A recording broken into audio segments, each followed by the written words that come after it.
What is the creepiest thing that has ever happened to you? When I was 21, I had a waitressing job at a local brewery that happened to be in a mall. My parents, who I'm very close to, came and visited quite one night. Around the busy holiday season, my parents stopped in for a drink after shopping and right before close.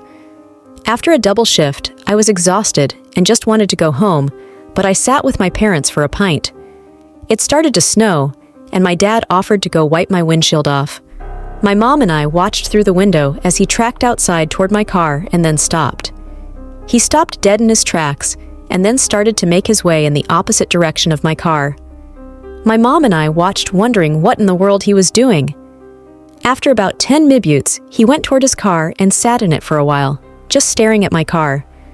My mom and I were baffled by his behavior and starting to get annoyed. After about 15 minutes, he came back in. We were about to yell at him, annoyed that he never even went to my car, when he asked the bartender to call the police. This was before cell phones were a commodity. My dad came back by us and we were speechless. What in the world?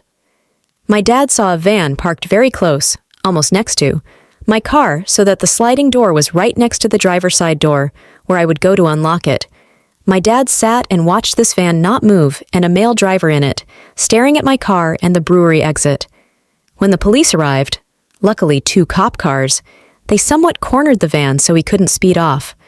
It turns out, after a lot of questioning and finally taking him in, he had abducted 3 girls in the state and was famous for a chilling cold case of a famous girl finishing work and coming out to her car at the mall.